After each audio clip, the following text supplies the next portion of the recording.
Why are you listening? Why are you different? Why are you here? Why are you connected? Why are you inspired? Why are you tuned in? Why are you on CJRU? Terence Penny, glad to have you in the building. Hello. So I listened to a bunch of your songs on SoundCloud. Are these songs based on your life? And if so, how? Yeah, they are most definitely based on my life. A lot of the experiences that I've had that have made me who I am. A lot of people played certain parts of my life that enabled me to write. What are you discussing in your music? I talk about being the first person in my family to graduate college. If it wasn't for God and Jesus changing my life or anything like that I would not be who I am or anything that I am, and I owe it to him. I'm very much a bubbly person, so you can hear that sound and like freedom, where it's very funky and very soulful. From your music, it seems as though there are many spiritual references. How has your spirituality shaped your music? My faith is the only reason why I make music. To be honest, I wasn't really doing music before, and then I became a Christian, and that kind of changed things for me. I remember I used to go to a church that wanted to start having like hip-hop concerts. One guy in the church taught me how to make music, and then that's when I started, and it was like, yo, I like this. Let's keep doing this. How do you find other artists to collaborate with you, and explain the collaboration process? When I was younger, I used to hit up anybody, but I came to that conclusion where I want to know you as an individual before we can make some music, because sometimes people just make it that relationship where it's just nothing but music but can't relate. And I feel like we all have things to bring to the table that we can't just share in a 3-minute track sometimes. Do you do your own producing? I buy my production. Also, I got a dude in Alberta who makes some production for me too. So producers holler at me if you need some of that fire. How did you meet this guy in Alberta? He's actually a good friend of mine. Shout out to Jeremy Rodney Hall. I met him at a rap competition. And remember, he vibed with a record that I wrote called Rebel. And then from then on, we just chilled and got to know each other. What inspires your writing? I guess a lot of the conversations that I have with people are something that was really serious, like pressing on my heart. I find it easy to write in that mood. It's like therapy for you? Yeah, extremely. What are your target audiences for your music? I want to be able to just hit anybody who really connects with systematic oppression and struggle, and those who want liberation and freedom within that. Not even just that, but of your soul too. I want to be able to uplift people and let them know there's a God that cares and loves for them, but also let them know, life is real, but God is realer. I know that you've helped your community through your music, so tell us about that, and how does your music come into play with helping your community? A lot of my community's been able to support me like crazy. I've been a part of a lot of community events. I would also be a part of the lives of the people that I can on a daily basis by just being there, asking people what they need. And because it's so natural, because I grew up with everyone in my community, raised by my neighborhood. I'm not coming in with no agenda of on my caseload or anything like that, just because I'm a child and youth worker, but it's because I know you, I care for you as an individual. It's just like helping your family. I don't see it as how you helping or impacting your community. I'm 21 and I was raised in Jane and Finch for 21 years. How political would you say you are, and what political issues do you tend to discuss on your show? When it comes to things like politics, I would say in terms of systematic oppression and stuff like that, I'm very, very big on that. I remember there's a line in Freedom where I say, for 400 years, black people were enslaved. Now we're in a century where everyone is slave. We all play a part in this role of slavery, addicted to our own passions that sometimes hinder us, and we can't look towards our common person or care about our common person, which creates a narcissistic view. You see a lot of people who do things just to show face or pretend like they care. Living in Jane and Finch, I've seen a lot of people, politicians, come to my neighborhood and say, yo, like they know me, then they take pictures with me, pimping me when I was young, as if I knew you, getting like a little black kid in your t-shirt, some sort of foundation that ain't nobody really know about, and then going about your business. I've seen it on a daily basis. How much do you like to share about yourself through your music? Oh my gosh. It's like an open letter. My music has allowed me to become very comfortable within my vulnerability. I look at my vulnerability as an ability. So if you hear my music, you can read me like a book. Who first inspired you to do music? I like a lot of Lauryn Hill. I like a lot of Lecrae. I like a lot of J. Cole, Kendrick. Those different types of sounds and versatility in musicality. Being able to cross into the culture without succumbing to the culture, which is something that I really, really admire. Staying true to who he is and his faith in God, but also really impacting the culture. What vibe do you like to create with your music? Man, I like really upbeat and happy type of production. I'm very bubbly. I like to have a good time. When I'm performing, I'm not performing to you, I'm performing with you. Every track is trying to be a celebration. And that's just the type of person I am. How has the area that you come from in Toronto impacted your music and your wanting to do music? Well, it's given me a lot to talk about. It's given me many experiences, some good, some beautiful, many beautiful, and some ugly experiences. But sometimes it's like art. I'm able able to share that. Just living in the Jane Finch area my whole life filled me with a lot of stories. Is there one in particular that you remember? I would say when I was younger, like, yo, we used to have so many back to school barbecues, and people would come and have these dance contests and stuff like that in the community, and everyone would come through, and we would just be chilling, eating some fried chicken, or playing cops and robbers for how long in the night. It was so long, mosquitoes would be out in the night. So some of the locals in the neighborhood, they would burn pine cones, and we would put the smoke of the scent on us so we wouldn't get burnt. Is there anyone in specific in your life who has really impacted your music or has pushed you to achieve your goals in music? One of my major mentors, he's always pushing me to make music that stays true to who I am but impacts the culture, to always strive for creativity within that, and always make sure it's coming from the heart. And is he someone from your church? We're a part of a fellowship together. Any advice to up-and-coming artists? Up-and-coming artists, this is Toronto, and we got the spotlight. You gotta just make the best music you can and be transparent, be vulnerable. Don't just make music because it sounds the same as everybody else. Be you and make your music, because that would set you apart from the rest. That's what you want, because those who are set apart stay far apart from falling. Because we have some time, I wanted to go track for track. The first is TP the EP. Are you talking to anyone in specific in this song? So that song, it's called TP the Rebel, actually. And that song just talks about, I had a really bad church situation that I went through, altered my life, probably the biggest situation I've ever experienced in my life. It kind of scarred me and it hurt me, but through that I've been strengthened, and everything had changed from then on with that record. And I don't know how to explain it, but it's like something switched in me, and when I thought I was down and out, like, God was there, but nah, I'm building you up for something better. Who produced the track for you? Is this the guy in that's Alberta? my friend in Alberta. Okay. He made that beat. Did you take music lessons? No or lessons. Anybody can afford that in the Finch. It's expensive. A lot of my friends, we like to create together. So we just chill and vibe and make music and make sounds. There's a studio I've been going to ever since I was in grade 10. And there's so many other artists there, and we help each other out. So what would be like a typical jam session at that studio? I make some music and be like, yo, guys, what you guys think about this? Someone say, yo, honestly, I think this is cool, but I think you can add something here. Shout out to the graduates. Shout out to the graduates. Shout out to the graduates. Shout out to the graduates. Tell me how did I end up not falling like the rest? Living life was so reckless. I'm wondering close to death, running lost but always work hard. You never know who be watching. Forever stay alert 'cause these people always be talking. Keep God at the center. You never do it for you, and always stay honest regardless of what they do. A lot of people false, my brother circle the truth. I graduated college with knowledge about the truth.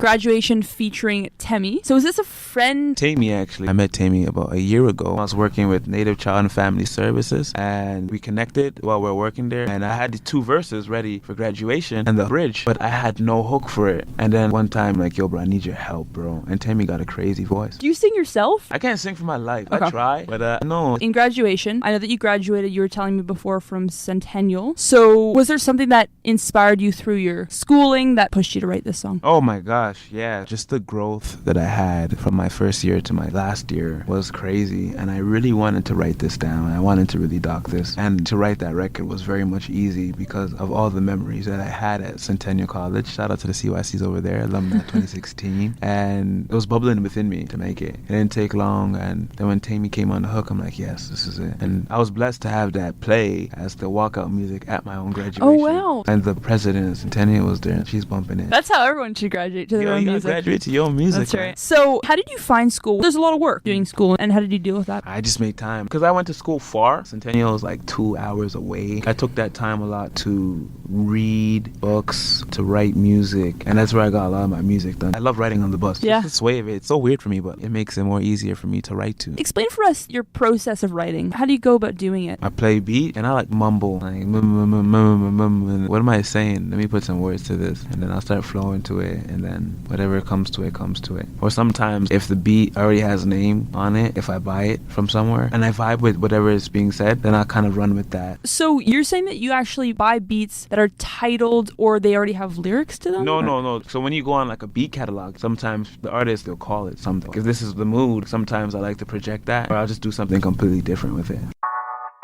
Bum bum bum bum bum bum bum bum bum bum bum bum bum bum. Freedom.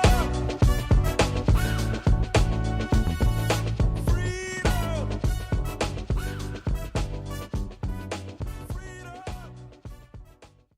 Freedom from our fears.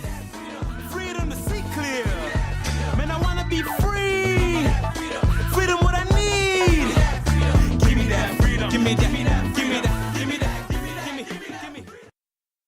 So let's talk about freedom. So what are you talking about on the song? So in the song Freedom, I personally feel like there's freedom within the King of Kings. And in Freedom, I also speak about just being a current slave now to consumerism and how society is functioned. I feel like that can somewhat be a modern day slavery, systematic oppression. Experiencing freedom. I kind of hint back to the first song, TP the Rebel, where I felt like I was so enchained and saying that I'm free. So the first line says, they said that I could never do it, that I was wasting time, but they could never prove it, right? So that kicks back to that. But then also just talking about you can be enslaved to the streets and wanting to be in the hood and trying to do your thing, or you can be even enslaved to your books, working for these crooks. Those are just situations where people can somewhat be enslaved to who you call master, who you give your all to. I say in the record, you're the only one that give you what you need, that's freedom. And I was just referencing my God within that line. Where did you become aware of this systematic oppression? Man, living in my community, I just always wonder how people always come in here trying to take pictures of me. Why is it that when I'm here in my neighborhood, I'm always hearing all these negative connotations about it? Why is it that people come here very quickly when there's a situation and leave and never try to help? Why is it that whenever there's a situation, everybody all of a sudden cares for like 3 days and everyone's paying attention to my community, but then they're gone, never really trying to make a difference? Those are the things that started to really bubble in my mind and they started to bother me. Why is it that when people ask me where I'm from and I tell them where I'm from, they look at me different? Why are those things a thing? That's when I started to come to that realization.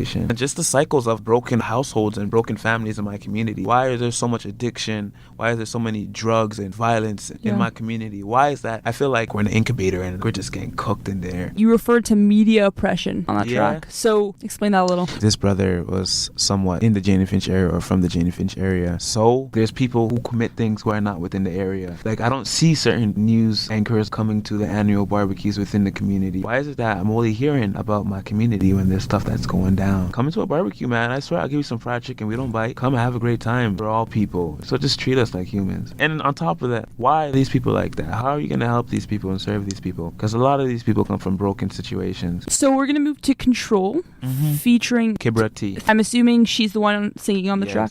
Great voice. Just a friend, or? She's a good friend of mine. I've known Kibra actually from grade 6, grade 5. And like, we never really chilled. We went to high school together, elementary school together. And then like, we actually became friends in like maybe June 2016. And that's when we vibed. And I'm just like, hold on, I've known you for a majority of my life. And like, now we becoming friends. Like, I don't understand. And she thought the same thing too. And I'm like, damn, we've been missing out. We got some years to catch up on. I'm assuming on this track, you're discussing Jesus, but I could be wrong. No, you're right. I've enjoyed all this freedom that I've been given. And I was saying in the record, like, yo, Lord, sometimes I'm be wilding out, rather be doing some crazy stuff. And it's like, yo, just take control, because I don't even know what to do in this situation. So I need you deep in my soul, and please take control. That's pretty much all we're just talking about in that record. God, take control of the situation, because I don't know what to do. Was there some key moment in your life that made you turn to God? Yeah, when I was in grade 10, I dealt with a lot of anger. Came from a home with a lot of like domestic violence. It boiled up living in my community and not even having an identity. You know, trying to ride from my neighborhood saying, yeah, I'm part of the north side of Jane, like anybody can get it type of thing, just because like I didn't know what else to do, and searching for something deeper within myself. I didn't know where to turn to. Like I heard a song by an artist, his name is Lecrae. He had a song called Don't Waste Your Life, and I felt like I was wasting my life, and it really impacted me. He let me know. In the song he was just saying, you know, God got a lot more for you than what you're doing with it. I resonated with it 2,000,000%. And that was, I've been a Christian since grade 10. It was like 15, 16. My life has just been crazy. It's been a movie. Are we talking about Jesus for the entire song, or does it then start discussing, we switch back to you, there's kind of a bit of a back and forth going on? It's back and forth. Okay. It's back and forth in the record, where I'm talking about also like, so sick or tired of what's going on in my community. I'm so sick or tired of violence that's happening, and like, yo, God, take control of that. I'm going crazy. Take control of that. Kibra going crazy. Take control of that. We are going crazy. Take control of that. And I'm assuming Kibra, she was also on the track because she resonated with the song? Yeah. Okay.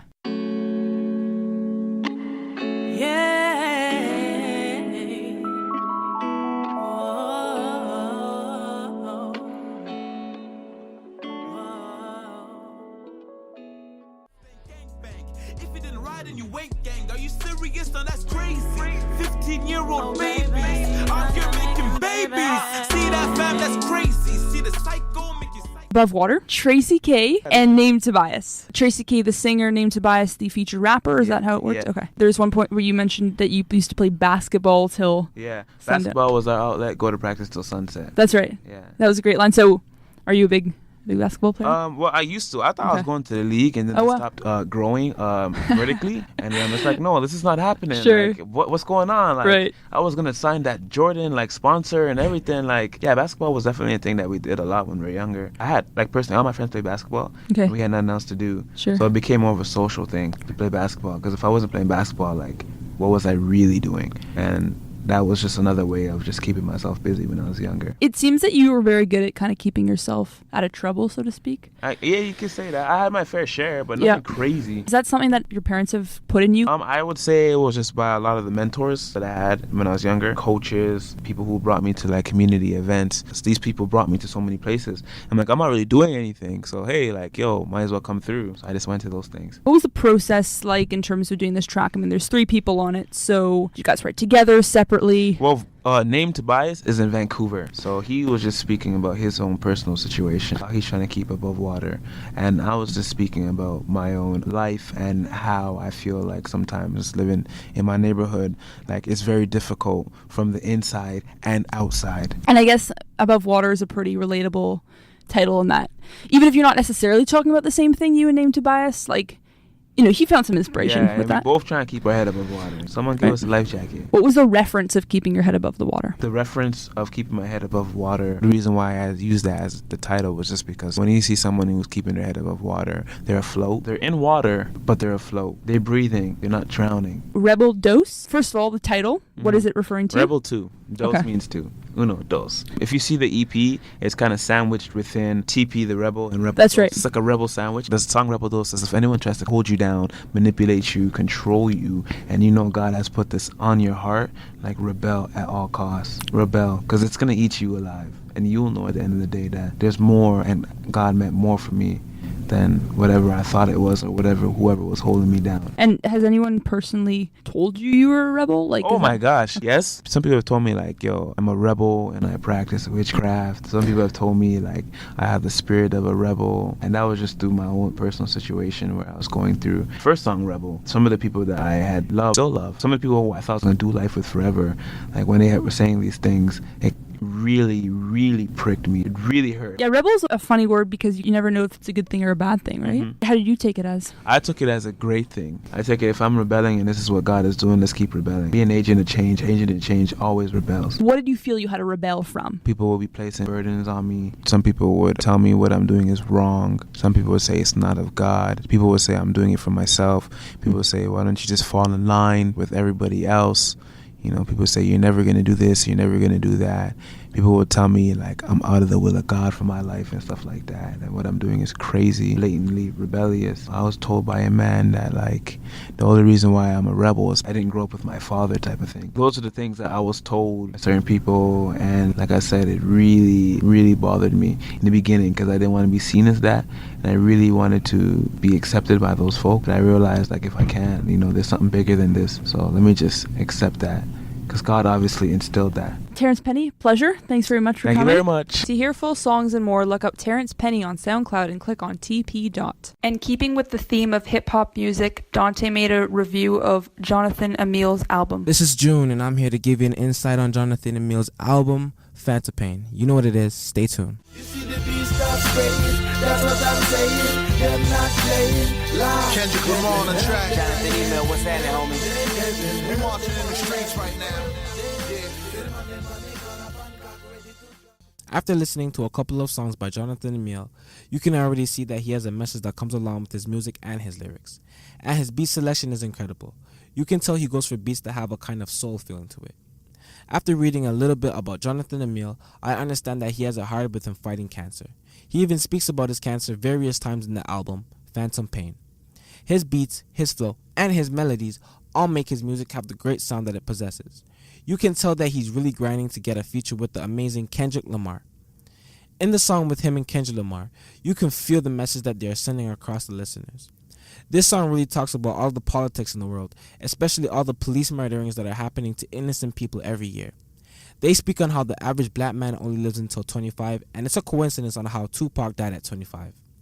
In Kendrick Lamar's verse, he says, "The average man only lives until 25.